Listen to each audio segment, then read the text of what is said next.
Greetings again. This is the really important chapter here where we will be focusing on derivatives. Everything that we've learned about limits and the idea of limits at infinity, it's all going to come together here. The idea behind the derivative is that it is the rate of change right here in the first. It's the rate at which the function changes. And if you can think about our linear function, the rate of change in a linear function is just the slope, right? It's the rate at which a function moves up or down and to the right. However, we have many functions that are not linear, and so it changes, right? It doesn't go in a straight line. It curves, and it has vertical asymptotes and horizontal asymptotes, or maybe even discontinuous. So what the derivative does is it allows you to find the slope of the tangent line at a particular point x equals c. All right, and so we're going to talk about the meaning and the definition of a derivative and the non-existence of a derivative. So what is the rate of change? I think, well, hopefully you remember this particular problem from chapter 1. And this is actually how you find the average rate of change, okay? The average rate of change from, typically we find things on an interval, right? A to B on this interval right here. And so for this rate of change, we're going to have the interval A to A plus H, right? Where that H represents the change, okay? And so if you can see here, it's f of H, A plus H right here. And that's in place of x, right? And then you have minus f of a right here. Okay, so notice that you're finding the difference of this h in the two functions, or in the one function, but with two different values of x inside. And you divide it all over this h right here. This expression is called the difference quotient. You're going to need to be really familiar with it. As a matter of fact, when you take your midterm, you will solve a problem using the difference quotient. It can also be interpreted as the slope of a secant, but knowing it as a difference quotient is sufficient. All right, so let's take a look at what this means for the graph, okay? Notice that f of h plus a, that's this point right here, and f of a is this point right here. So f of h plus a minus f of a is the difference in your y value here, okay? It's this difference that's highlighted in red, and it's really nice to see. And the h right here, and notice it's the difference of a plus h, which is your x value, right? Your x1, and your x2 right here. Your x2 right here. So it's the difference of these values, okay? And so here you have this point right here, f of a. You can see it, I'm highlighting in red. That's your f of a right there. And this is your f of a plus h right up here. And notice they're pointing in this blue line right here, and there is a straight line that goes right through those 2 points. And that is the sort of tangent line to these points. And it's the average rate of change, okay? It's the average rate of change. When you think about the derivative, it's the rate of change that's happening in a function between 2 points. So this equation right here, f of a plus h minus f of a all over a, represents that rate of change. So let's take a look at a real life example. You'll have some of these problems in your homework. The revenue, let's take a look at the revenue. So if you remember, the revenue, right, is equal to the amount of objects sold times the price per object, okay? And so the revenue generated by producing and selling widgets, okay, is given by this function. And so you can see here that the X follows right there and the price per object follows right there. Also, if you remember from chapter 1, you'll notice that I told you that there is this idea of not limits, but the domain. And so for real life problems, you can't use every single number. The functions that model real life situations don't work for just every single value. So this revenue model, R of X right here, only works for X is greater than 0. Obviously, you can't have a negative number of widgets, but less than 20. Okay, so what the question here then becomes, what is the revenue? What is the change in revenue if production changes from 9, X equals 9, to X equals 12? All right, so let's take a look at this problem again. The revenue generated by producing and selling widgets is given by R of X right here with this particular domain. And so what do? All they do is they plug in the change of 12 being the greater value, and then they plug in the change of 9 being the lesser value. And so you can see that R of 12, if you plug that value in, should give you $468. And then R of 9 gives you $432. And just so you can see this out, R of 12 is given by 12 times 75 minus 3 times 12. Okay, and that's how they get 468. They plug in 12 into all the value, all the places that you see X right here. Okay, so increasing production from 9 widgets to 12 widgets will increase the revenue by $36 here. So not too bad, right? All right, so we found in the first part of the example in the previous slide that the revenue increases by $36 if we increase the production from 9 to 12. However, let's talk about the average rate of change in the revenue, okay? And so that is a little bit different, but it's very similar to the idea of slope. Now, this is a polynomial function. And so you can use the slope equation for this problem, but it's not going to be very accurate because if you remember from the previous slide, you know, if you have something going like this, and so there is a bit of a gap here.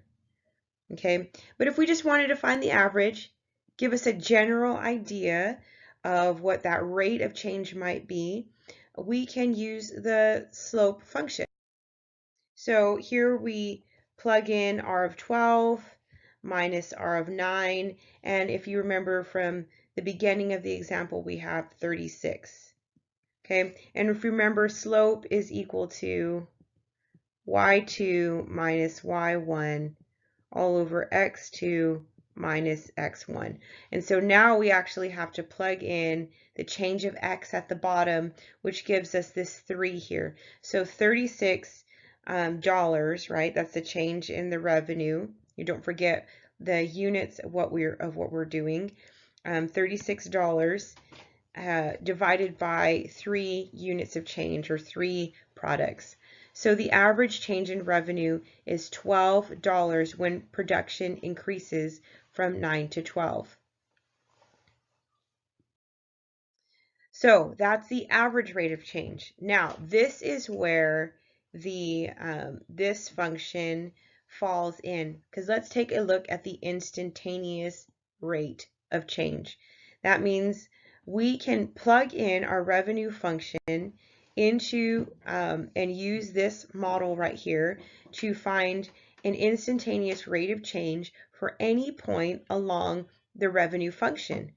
if we make h smaller and smaller in the limit, we obtain this instantaneous rate of change of the function at point P, okay, with the interval a and a plus h. So here is this is how we find it. So all that work with the limits, what we're going to do now is we're going to plug in our function f of a plus h, and so our function will be r of x, right? And instead of a value for x, we're going to plug in a plus h, and we're going to plug in a, and we're going to take the limit as h goes to 0. All right, so again, this visual representation. If you remember, this is a and this is a plus h. Now this is a big change, but if we, let's say as h approaches some value, so it gets smaller and smaller and smaller, where it allows us to find the tangent line, which is pointed out right here for this particular point, a. And as we find the limit when h approaches 0. So given y equals f of x and the instantaneous rate of change at x equals a, here we have the limit as h approaches 0 of f of a plus h minus f of a all over h. This is the definition of the slope of the tangent line at this particular point A. Okay, so what is the derivative? That limit that we have spent all this time talking about, that is the definition of the derivative. This right here is the definition. So I'll read the slide through and explain the different parts. So for y equals f of x, we define the derivative of f at x to be noted as, notice there's this little sign right here. This is called f prime of x, to be f prime of x is equal to the limit as h approaches 0 of f of x plus h minus f of x all over h. If the limit exists, then notice we have two conditions here. If the limit exists, number one, we can call f differentiable at a. And if f prime of x exists for each x in this open interval, f of a to b, then f is said to be differentiable over the interval a to b. All right, so the interpretations of derivative. If f is a function, then f prime is a new function, with the following interpretations. For each x in the domain of f prime of x is the slope of the line tangent to the graph of x. And so just how we saw it, there was a little graph here, and there was another line that went straight there through there. That's supposed to go right through that point. And not have such a gap, but that's the tangent line. For each, now number 2 right here, for each x in the domain f prime of x is also the instantaneous rate of change of y equals f of x with respect to x. And lastly, the next interpretation here is f of x is the position of a moving object at time x. Then the velocity is equal to f prime of x. So you can find the velocity of any object moving along in time x just by finding the derivative, and you will be doing that quite often. All right, so these are the 4 steps to finding the derivative, and then we'll probably go back to another example and you will practice doing this. You will definitely have one of these problems in your homework.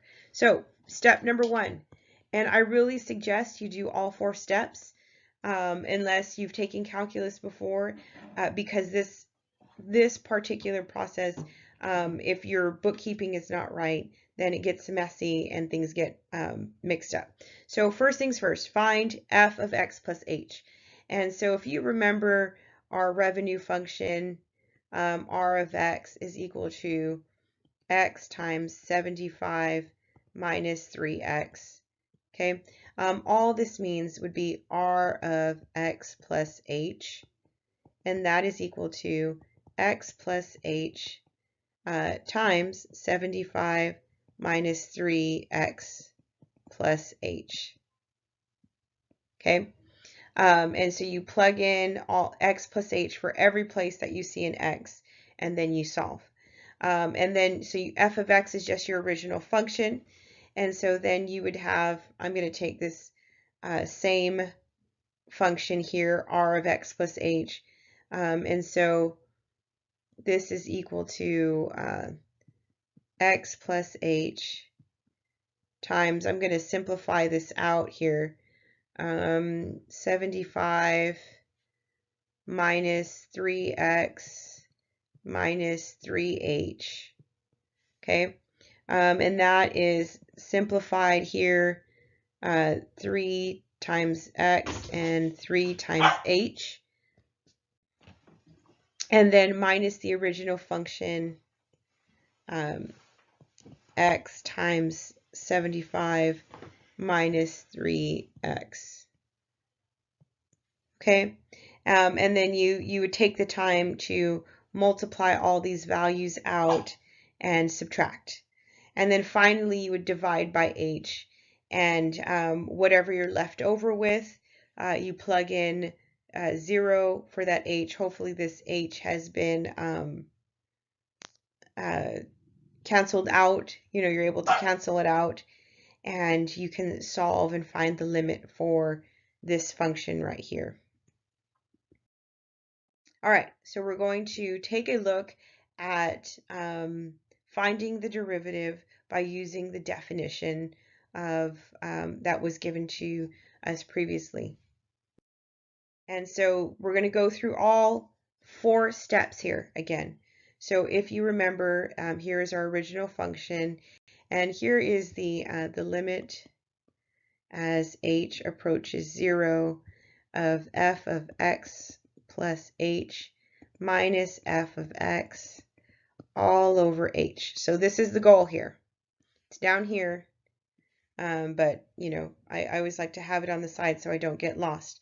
So step 1 right here is find f of x plus h. And it's good to do it in steps because, as you can see, there's a lot of algebra that's happening here. And so notice they put it x plus h for every place that there's an x, right? So one right here and one right here. And this is x plus h squared. And so you need to, I'm going to work this out here. And so here, let's take a look at how they get this right here. And so we're going to do x plus h squared. All right, and so x plus h squared, and this looks like x plus h, right, times x plus h. Okay, and you're going to use FOIL, first, outer, inner, last, and so you can see that first are these first 2 terms here. X times x gives us x squared. First outer, x times h gives us x times h, and then inner is x plus h. So x plus h, this is x h plus x times h, and that gives us 2x times h, and then the last h times h gives us h squared here, h squared. And then in this last one here, 3 times x minus 3x, and then minus 3 times h, which gives us minus 3x and minus 3h here. And so we are going to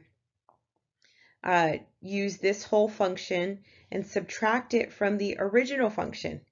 Okay, I'm running out of space here, so for step 2, I just want to work all of this out for you. We're going to put this original function from step 1 and we're going to subtract it from our f of x. So here we have x squared plus 2xh plus h squared minus 3x. Oops, sorry, I'm far away from the thing. Minus 3h minus x squared minus 3x. Okay, and so if you distribute this minus across here and here, we are now left with, we can erase this, erase these parentheses, we're left with minus x squared plus 3x. And so you can see you're going to combine like terms. And so here you have an x squared minus an x squared, and so you're able to cancel those. There's no 2x plus h's anywhere. There's no h squareds anywhere. Let's write this a little bit neater. But we do have a minus, we have a 3x here, and we have a 3x here. And notice it's minus 3x plus 3x. So we're able to cancel that out. And that is how we are left with 2xh plus h squared minus 3h. Okay, and so now you have this top part right here. And so all you have to do is put this and then divide it by h, which is what they have done here. And so you divide each part by h. So 2x h over h gives us 2x. H squared divided by h gives us h. And 3h divided by h gives us 3. And so now notice if we took the limit as h approaches 0, if we have this denominator, our limit would be indeterminate. And there are cases that that does happen. There is no derivative. However, this is what we are left here. And so we plug that in here because that's what we have found for this particular part of the function.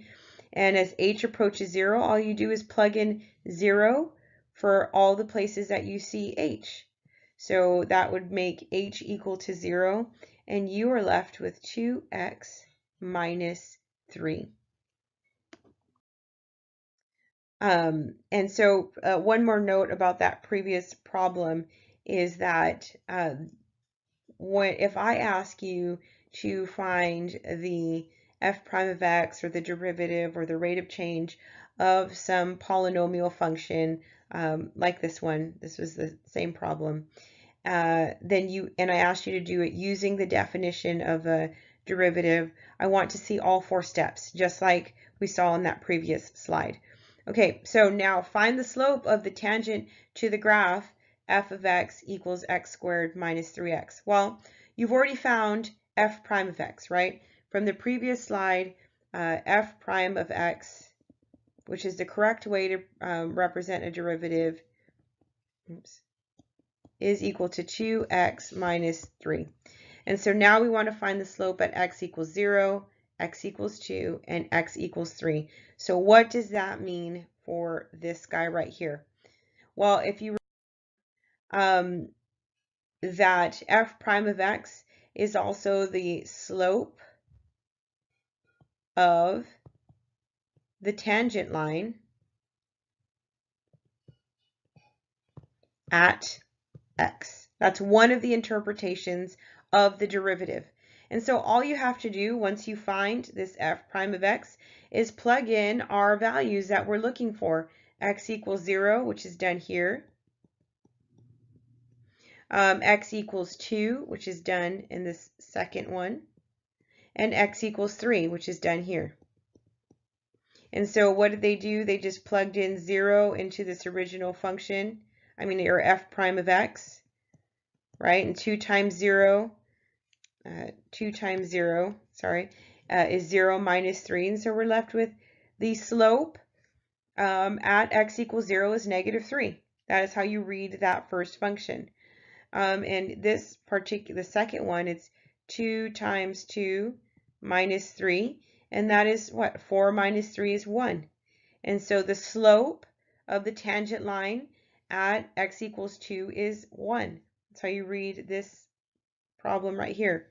And this last one is given by 2 times 3 minus 3, and that's 6 minus 3, which gives us 3. And again, I'm being very repetitive so we understand how to interpret the language is the slope of the tangent line at x equals 3 is 3. Graphing calculators. Okay, real quick about this. We're not going to be using graphing calculators. Everybody has a laptop or some computer of some sort, and especially being a hybrid class, so that's what we're going to be focusing on. The top of the Moodle page, there is a program called Desmos. And this allows you to graph quite easily. You can plug in f of x, or you can plug in y equals x squared minus 3x into Desmos, and it'll graph it very similarly. But because I'm not lecturing live, I can't go back and forth and from the PowerPoint and show you what Desmos looks like. So hopefully you know how to use it. There's a link on Moodle, but I'm going to be using this graphing calculator slide just so you can see what the graph looks like. And so here they are going to graph the original function x squared minus 3x, and that is given to you right here. Okay. And then since we found f prime of x, right? We found f prime of x, they're going to have you graph that same function with your original f of x. And you can see that that you can draw a tangent line at any given point using 2x minus 3 with the tangent equation here, okay? Spending a lot of time in section 2.4 because that's it's a big deal here. So let's find the derivative using a graphing calculator. Okay.